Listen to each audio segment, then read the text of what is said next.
Let me tell you a story about a young woman named Emily Harper. At just 21, Emily carried the weight of the world on her shoulders. In the small, quiet town of Brightwood, she spent her days working endless shifts at the local diner, serving coffee and warm meals to familiar faces. But as the sun dipped below the horizon and the diner lights flickered off, Emily's real battles began. At home, her mother's frail voice often called out from the small bedroom at the back of their modest house. Emily's mother had been battling a chronic illness for years, and with every labored breath, Emily's worry deepened. Bills, so many bills, covered the kitchen table, their edges worn from her countless attempts to make sense of the impossible numbers. Electricity, medical treatments, rent. Every envelope seemed heavier than the last, and no matter how hard Emily worked, the stack only grew taller. Despite it all, Emily refused to give up. She clung to the belief that somehow she would find a way to make things right.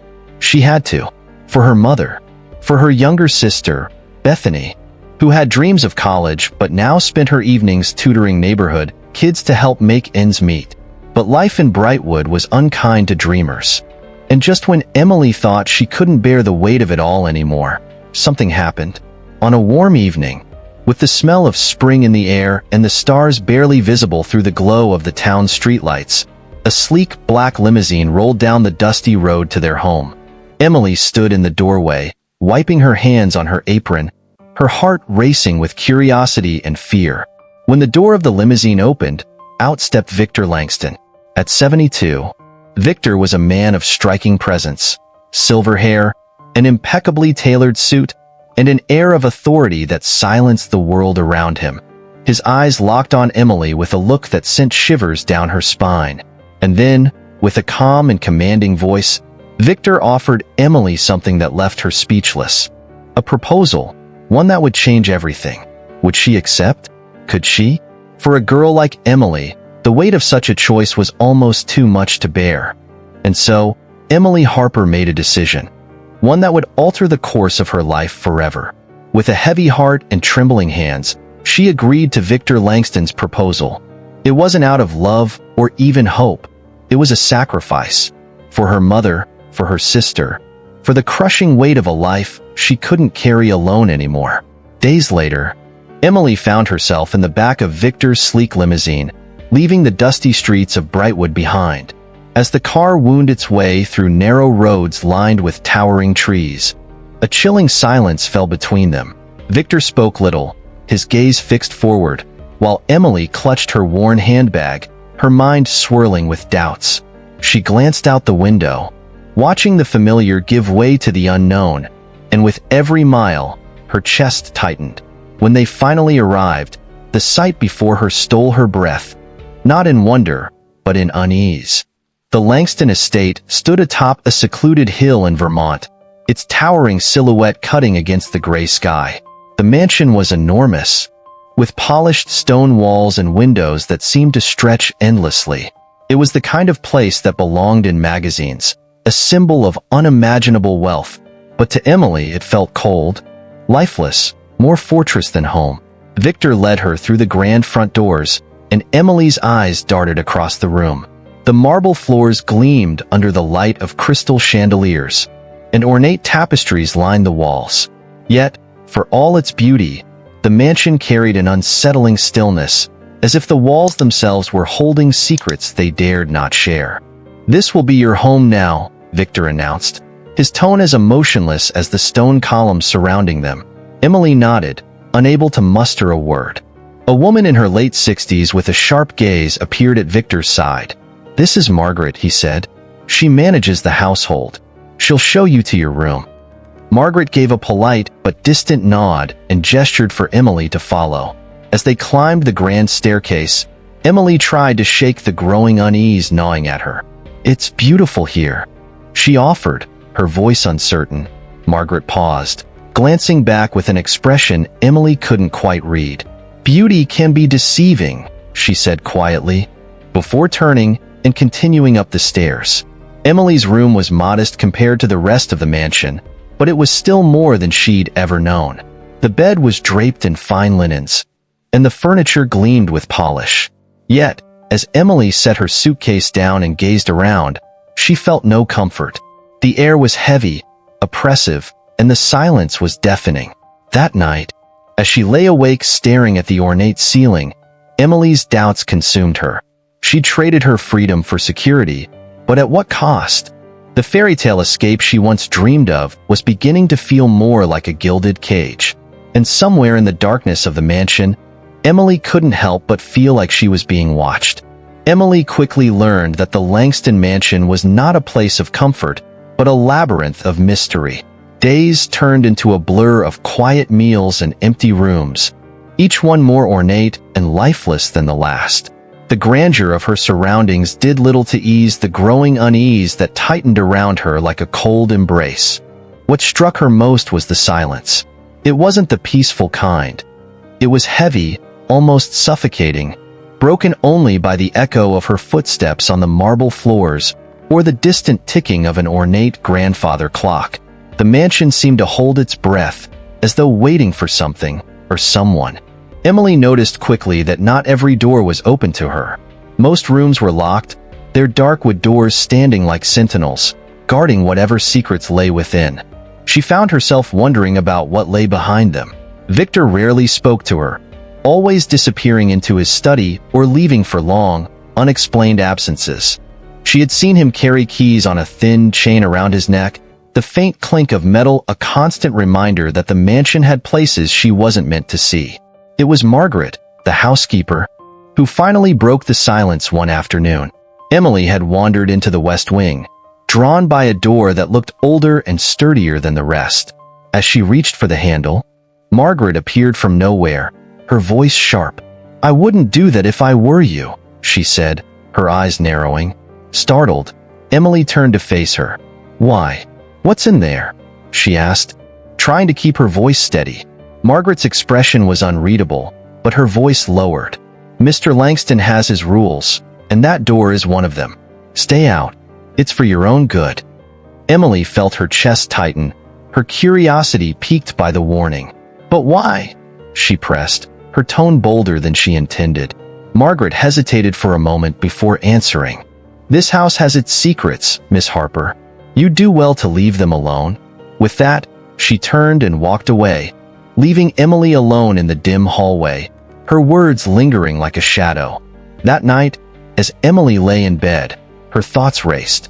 What could be so important, or so dangerous, that it needed to be hidden behind a locked door? And why did Margaret seem so afraid to speak openly about it? Emily couldn't shake the feeling that Victor was hiding something big. She replayed her conversations with him, searching for clues in his carefully chosen words and detached demeanor. The more she thought about it, the more the locked doors felt like walls closing in around her. And in the stillness of the mansion, where every sound seemed amplified, Emily made a silent promise to herself. She would find out the truth, no matter the cost. The longer Emily stayed in the Langston mansion, the more suffocating her curiosity became. The locked doors, Margaret's warnings, and Victor's evasiveness created a storm of questions in her mind. She needed answers, not just to ease her unease, but to survive the gnawing feeling that something was deeply wrong. Late one night, after hours of tossing and turning in her cold, unfamiliar bed, Emily made a decision. She would explore the West Wing, the part of the house Margaret had so gravely warned her to avoid. With only the faint light of her phone to guide her, she slipped out of her room, her heart pounding with every creak of the floorboards beneath her bare feet. The mansion felt different at night. Shadows stretched across the walls, and the faint howling of the wind outside sounded almost like whispers. As she reached the heavy door in the West Wing, her breath caught. To her surprise, it was unlocked. Slowly, she pushed it open, the groan of the hinges echoing through the empty hall. The room inside was nothing like she expected. It was dimly lit by a dusty chandelier, and shelves lined the walls, filled with old books, papers, and framed photographs. In the center, a grand mahogany desk sat cluttered with documents, its surface illuminated by the weak glow of a single lamp. Emily's unease grew as she stepped inside, her eyes scanning the room. She hesitated, then reached for a photograph sitting on the desk. Her hand trembled as she picked it up. It was of Victor, standing beside a radiant young woman. She looked happy, unaware of the cold detachment in Victor's expression. Emily flipped the photo over and saw the words Victor and Clara, 2003, scrawled in neat handwriting. Curiosity turned to dread as she picked up another photograph, then another. Each one showed Victor with a different woman, each beautiful, smiling, and far younger than him. And on the back of each photo were names and dates, spanning decades.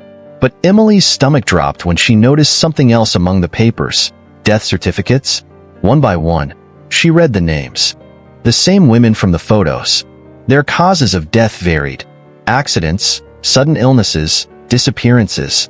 But the pattern was unmistakable. On the desk, a leather-bound journal caught her eye. Emily opened it to find pages filled with Victor's neat handwriting. The entries began innocently enough, detailing how he met these women, charmed them, and brought them into his life. But as she read further, the tone shifted. The entries became cold, calculated, describing how he isolated them, controlled them, and eventually discarded them. Her breath caught when she read a chilling sentence scrawled across one page. They always think they can leave. They don't realize they're mine until it's too late. Emily's blood ran cold. The room seemed to close in around her as the full weight of her discovery sank in. Victor Langston wasn't just controlling. He was dangerous. She realized she was standing in the middle of a carefully constructed trap, one that had ensnared many women before her. Suddenly, a noise outside the door made her heart leap. Footsteps. Heavy. Deliberate. She quickly closed the journal and scanned the room for a place to hide. But before she could move, the door swung open. There stood Victor, his face a mask of icy fury. His eyes locked onto hers, and for the first time, she saw the man behind the charm. "What?" he said, his voice low and menacing. "Are you doing in here?" Emily clutched the journal tightly to her chest, her voice barely a whisper. I got lost," she stammered, trying to sound innocent. Victor stepped closer, his gaze never leaving hers. "This room is off limits. I thought I made that clear." Fear coiled in her stomach, but Emily forced herself to meet his gaze. "What are you hiding, Victor? What happened to them?" she demanded, her voice trembling but defiant.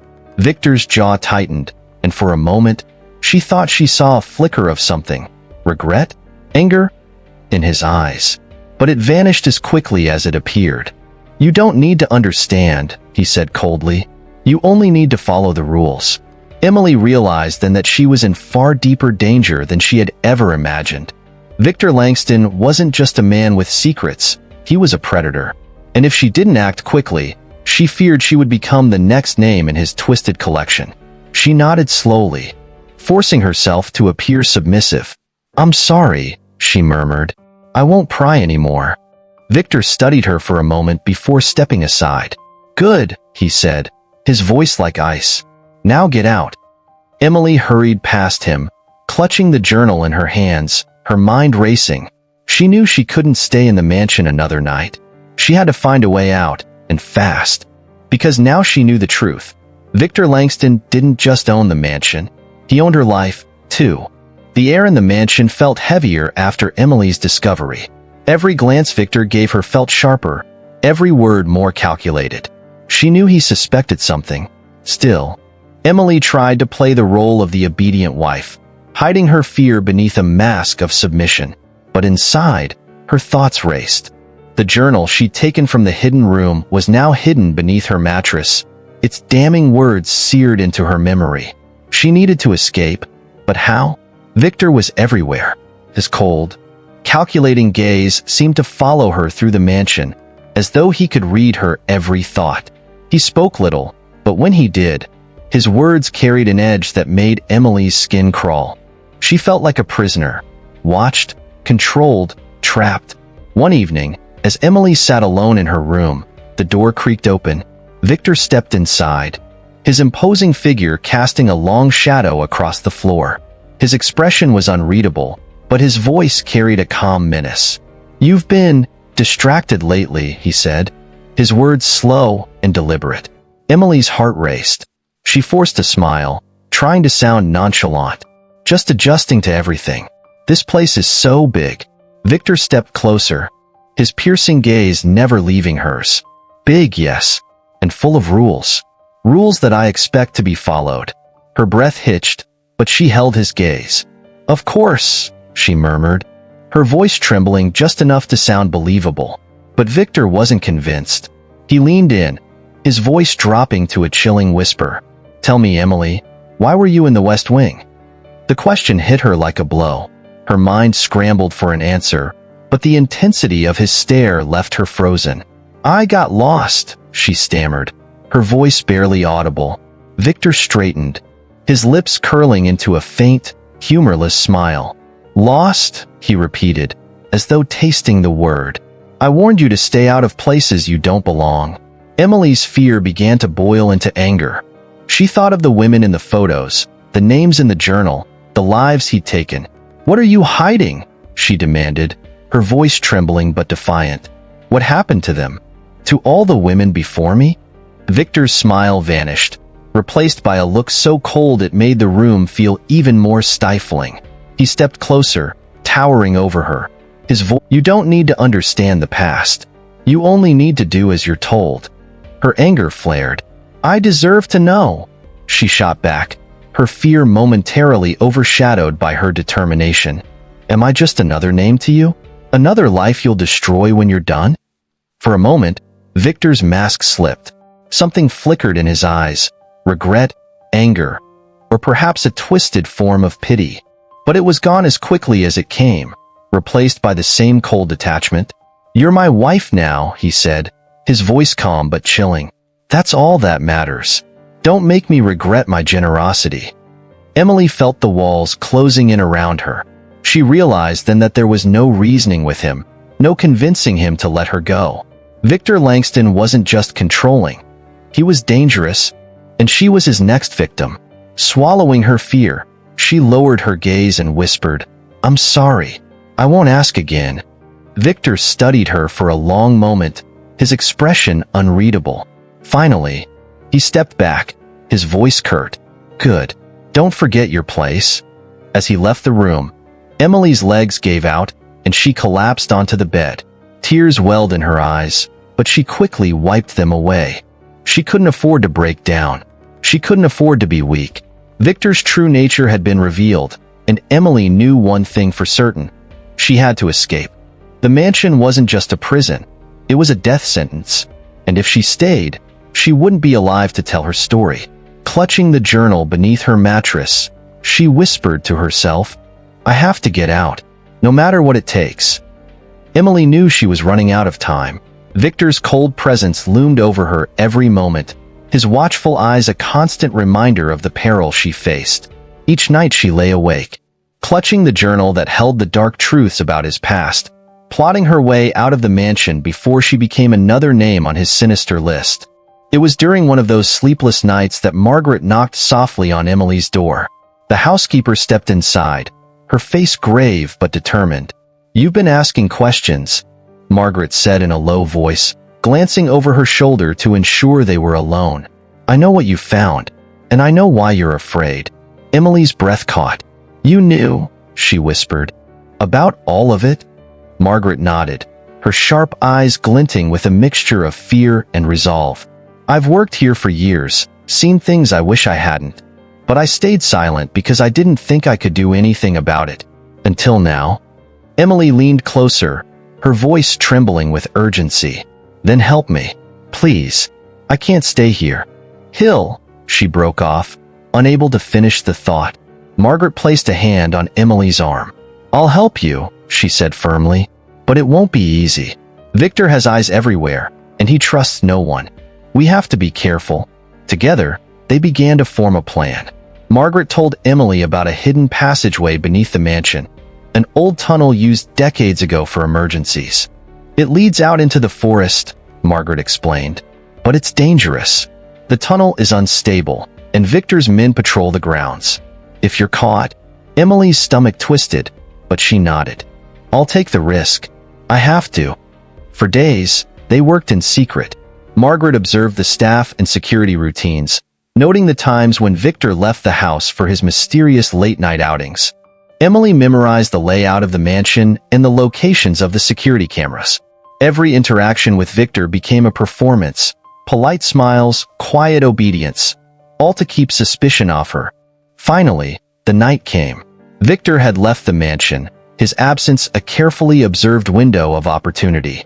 Margaret slipped into Emily's room, a flashlight in one hand and a small bag of supplies in the other. "It's time," she said, her voice barely above a whisper. Emily followed Margaret through the dimly lit corridors, her heart pounding with every step. The house felt more oppressive than ever, the silence broken only by the faint hum of the security cameras.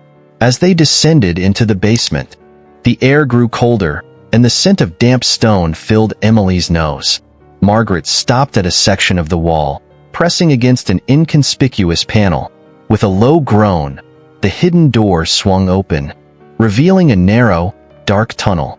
"This is it," Margaret said, her voice steady despite the tension in her eyes. "Follow this tunnel to the end.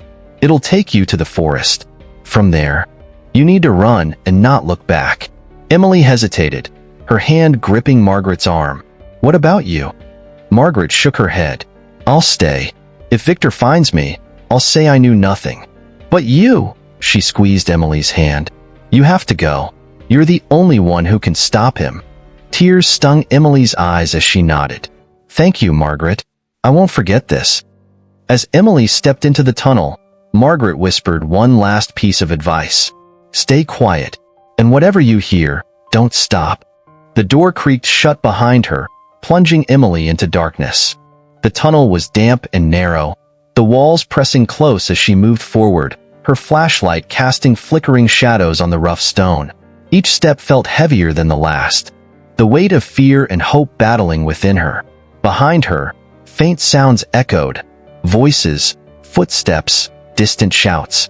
Victor's men were searching for her. She quickened her pace, her breath coming in shallow gasps. The tunnel seemed endless, the air growing colder with every step. But Emily didn't stop. She couldn't. Finally, she saw it, a faint glimmer of moonlight filtering through the end of the tunnel. Her legs burned as she sprinted toward it, her heart pounding in her chest. She emerged into the forest, the cool night air filling her lungs as she stumbled forward. But her escape was far from over. Behind her, the sound of pursuit grew louder. Emily glanced back, her resolve hardening. She would run, fight, and survive. Because now, there was no turning back. Emily's breath came in ragged gasps as she pushed herself through the dense forest, the cool night air biting at her skin. Behind her, the sound of voices and snapping branches grew louder. Victor had discovered her escape, and his men were closing in. Each step she took felt like a gamble, her legs burning from the effort as she clutched the small bag containing Victor's incriminating journal. The forest was dark, with only the faint glow of the moon piercing through the canopy of trees. Branches clawed at her arms and face, but she didn't dare slow down. Her heart pounded in her chest, a relentless drumbeat of fear and determination. Every time she glanced back, the beams of flashlights danced closer, illuminating the shadows she so desperately tried to blend into. "Find her." A deep voice barked in the distance. "She can't have gotten far." Emily swallowed a cry of despair, forcing herself to move faster. Her shoes slipped on the damp earth, but she caught herself and pressed on. The weight of the journal in her bag reminded her why she couldn't stop. She wasn't just running for her life. She was running for justice. The trees thinned, and she spotted a glimmer of hope. Headlights piercing through the darkness. A car was parked on a nearby road, its engine humming softly. With what little strength she had left, Emily sprinted toward it, waving her arms frantically. "Help! Please!" she cried, her voice cracking. The car screeched to a halt, and a man in his early 30s stepped out. His sharp eyes scanned her, and he immediately moved toward her. "Emily Harper?" he asked, urgency in his voice. Emily froze. How do you know me?" "I'm Lucas Grayson," he said, his tone quick but calm. "I'm a journalist. I've been investigating Victor Langston for months. Get in. We don't have much time." Without hesitation, Emily climbed into the passenger seat, clutching the bag tightly to her chest. Lucas jumped into the driver's seat, slamming the door just as Victor's men burst from the trees. A shout rang out behind them, and Emily turned to see flashlights swarming toward the car.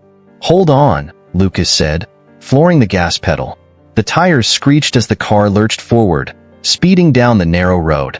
The forest blurred past them, and Emily glanced over her shoulder to see a black SUV tearing after them, its headlights glaring like predatory eyes. "They're not going to stop," she said, panic rising in her voice. "They'll do whatever it takes to bring me back." Lucas tightened his grip on the wheel, his jaw set in determination. "Not if I can help it." The chase was relentless. The SUV gained on them, its engine roaring as it tried to force their car off the road. Lucas swerved sharply, narrowly avoiding a collision. "They're trying to run us off," he shouted. Emily's hands trembled as she clutched the journal. This has everything," she stammered. "Names, dates, details. It's proof. Proof of everything he's done." Lucas nodded, glancing at her briefly. "Then we need to get it to the authorities. This ends tonight." The SUV pulled alongside them, and the passenger window rolled down. A man leaned out, wielding a crowbar. He swung at their car, shattering the side mirror. "Get down!" Lucas yelled, swerving violently. The sudden movement forced the SUV off balance, sending it veering into a ditch. For a moment, the road ahead was clear. Emily's heart raced as she clutched the bag tighter, her mind spinning with the gravity of what had just happened. But she knew they weren't safe yet. As the lights of the city appeared in the distance, Lucas spoke again, his voice steady but firm. "We're almost there. But Victor won't give up easily. Be ready for anything?" Emily nodded, her resolve hardening. "I'm not going back," she said quietly, her voice filled with determination. "Not now. Not ever."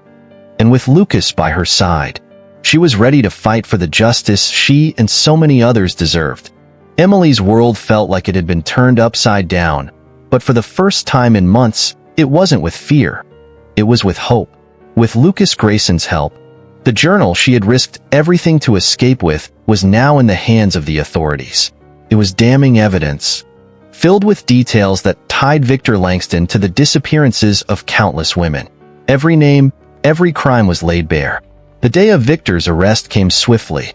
Emily and Lucas watched from the safety of Lucas's car as police swarmed the Langston estate. The grand mansion, once a fortress of secrets, now stood exposed under the glare of flashing lights.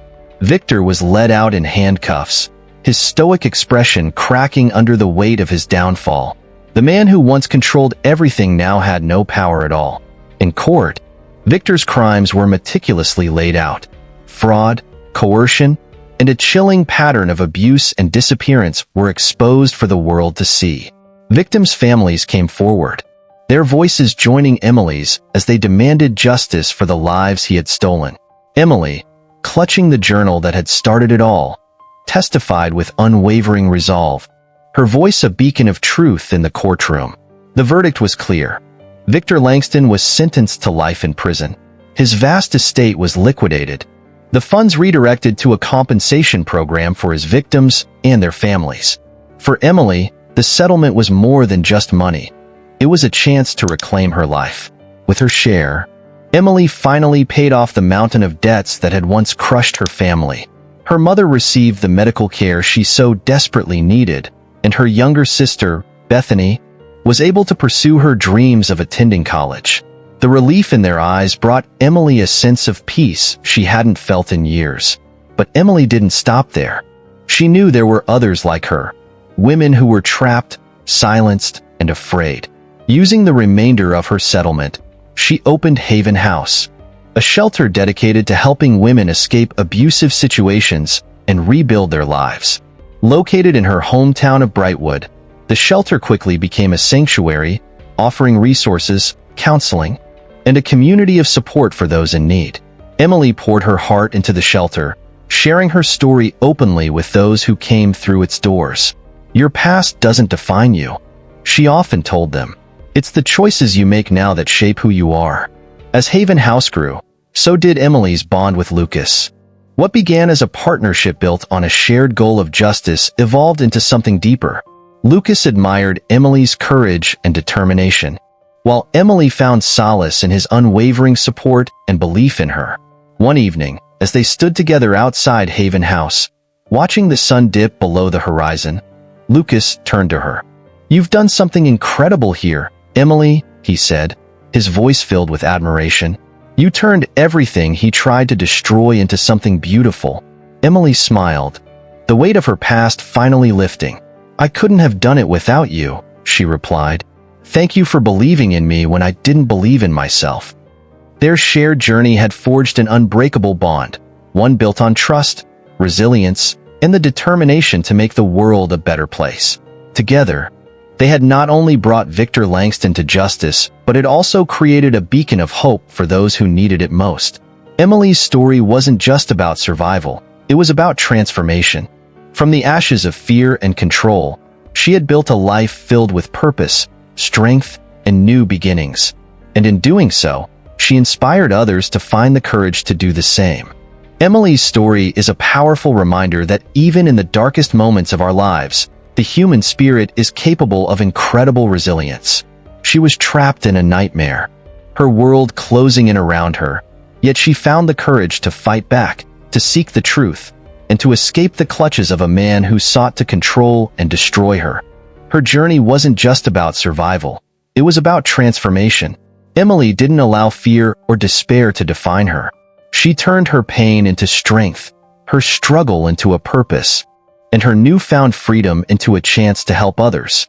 Through her bravery, she not only exposed Victor's crimes, but also gave hope to others who felt trapped in their own lives.